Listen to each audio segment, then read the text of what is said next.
What's up guys, welcome back to another video. Today I'm going to give my predictions for game week 8 in the Premier League, starting off with a big London derby between Tottenham Hotspur and West Ham United.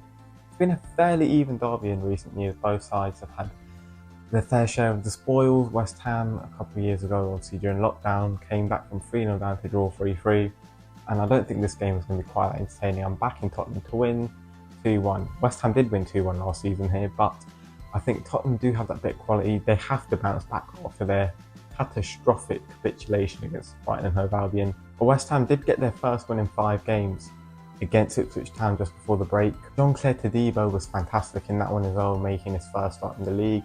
Brennan Johnson has scored 6 goals in his last 6. Tottenham 7-7 if you include his game for Wales.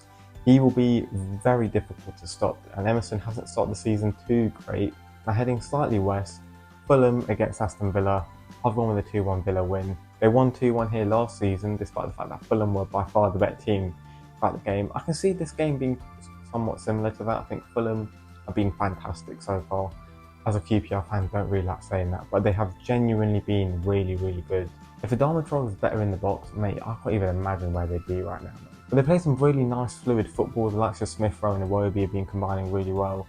Sasha Lukic has been very good as well, and I'm quite surprised by that because the last couple of years he's looked very shaky when he has played. I did think that the fact that they were trusting him to replace Palhinha was going to lead to their downfall, but he has genuinely stepped up really well. Aston Villa do have so much quality. Ollie Watkins has started firing a bit more now. Duran is just a weapon off the bench. Jacob Ramsey has recovered from his injury, as has Philogene as well. Morgan Rogers has been fantastic so far this season, and Nana should be back. So I do expect Villa to win just because I think they have a bit more quality.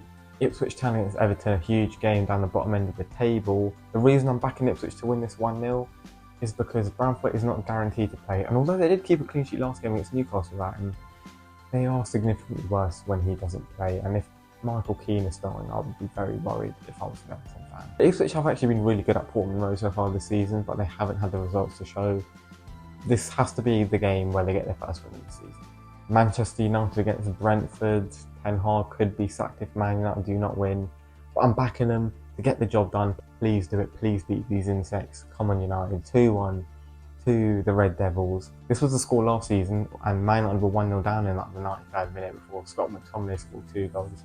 He's obviously no longer here at Manchester United. I'm shocked that they've actually decided to keep him, at least until this point, because he is a terrible manager. Brentford have not won any of their away games so far. They haven't got any points in their away games, but they have been away at Tottenham, Man City and Liverpool, so it's not exactly been an easy ride for them. And they always score in the first minute or in the second minute as they did last game. Hopefully Manchester United do not concede first, because if they do, I don't know that this current team has the mentality to come back, man. They are just so far down in the dumps. Newcastle against Brighton and Hove Albion. I think this is going to be one of the best games of the weekend. It's going to be so entertaining. It's going to be so open. Both sides like to play with a very high tempo that can leave them slightly open at the back. But I do think that Brighton especially just are a mess defensively, and their high line is going to be absolutely exploited here. I'm going 4-1 Newcastle. I do expect most of the goals to come in the first half, because both of these teams have only conceded 2 goals in the second half of games so far this season. So if they are going to win the game, they've got to do it early. With Isak being back, Gordon and Barnes as well, they can exploit that Brighton high line so easily. We saw Chelsea do it. They could have scored 8 goals in that game. And even Tottenham, they could have scored more in the first half. Arsenal, despite being down to 10 men, had chances. Brighton defensively just aren't solid, but they are very good going forward. But at St James's Park, I always struggle to back any team against Newcastle to win. Newcastle are undefeated in the last 11 at home in the Premier League. Southampton against Leicester, another huge relegation 6-pointer, this time between 2 of the newly promoted teams. Leicester got their first win just before the international break against another South Coast club. Southampton's still winless, and I think it will stay that way. I'm going 3-1 Leicester. Facundo Buonanotte will be involved in at least 2 of the goals. You heard it here first. If Buonanotte plays, Leicester will win. Mavididi as well, I do want to see a bit more from him, and against Sugawara, it's the perfect opponent for him to show what he's about, because he's been awful so far. Bournemouth against Arsenal, I've gone 2-0 Arsenal. They've been a bit shaky and defensively the last couple of games. This is the game where they need to start reinstating their clean sheet mentality. They've got some huge games coming up. They've got some big games coming up, Chelsea, Newcastle, Liverpool, all on the horizon. and they're obviously going to want to be going into those games with the mentality that they can keep them out. A clean sheet here would do them the world of good. Bournemouth have had a mixed start to the season. They've put in some really good performances, and there's been games where they deserved much more than they got. For example, against Chelsea, where they battered them for the 90 minutes but lost. Even against Liverpool, it wasn't a 3-0 game. They were a bit hard done by the scoreline. And against Newcastle as well, they've given the bigger teams so far that they've played some real trouble. And the way they played against Southampton, for example, where they completely dominated the game, they are a good side, and if Arsenal can keep a clean sheet, it would be a very, very good statement. Arsenal do have a few injury concerns. Ben White, Havertz and Saka all are a bit touch and go. They could all potentially miss the game, which would be huge, but they do now have a lot of depth. If Timber is fit, they brought Sterling in for this reason, and yeah, obviously they still got Jesus, but they would be significantly weaker without, especially Havertz and Saka. Wolverhampton Wanderers against Manchester City. I've gone with the 2-1 Man City win, mainly because Kevin De Bruyne is out. Wolves are winless and they've only got 1 point so far this season, but they haven't actually played that bad. And Man City have shown that without Kevin De Bruyne and without Rodri, there are clear gaps in their team. They aren't very creative. Phil Foden is not good enough to play with number 10 in this team. He's nowhere near creative enough. He's nowhere near good enough if he doesn't have Kevin De Bruyne and Rodri holding his hands. If Man City do want to have this fairly comfortable, Grealish has to be in the 10 with Doku coming in on the left-hand side. Do I think Pep will do that? Probably not. But with how shot the Wolves team will be because of how many games they've lost now, it has been a really tough start to them, but it still will definitely play a part in their mentality. Man City have more than enough quality to win this game. And although they did lose at Molineux last season, the Wolves have just been so open defensively. They conceded 5 goals to Brentford, for God's sake. Do you know what I mean?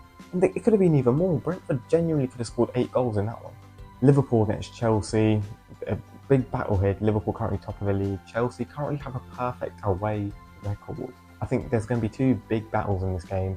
First of all, between Gravenberch and Palmer, 2 of the best players so far this season in the league. Gravenberch has been playing like he's Rodri. He's been phenomenal playing in the 6.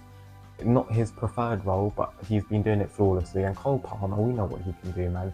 You have to be on him for 90 minutes straight. All he needs is 2 seconds and he can create something, or he can score a goal. He is such a wonderful player, man. Chelsea do have a couple of suspensions. Cucurella, who has started the season well, will be out, as will Wesley Fofana. The left-back issue could be big because Renato Vega hasn't played a lot and he's coming up against Mohamed Salah. But Reece James is back, so we could also see Gusto move to left-back with James coming in at right-back.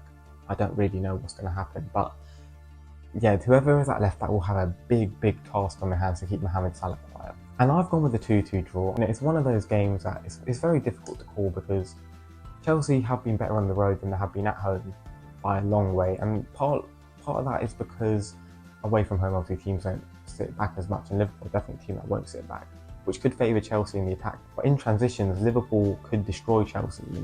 Caicedo cannot deal with Liverpool midfield on his own. Gravenberch is a fantastic transition player. He's such a good ball carrier.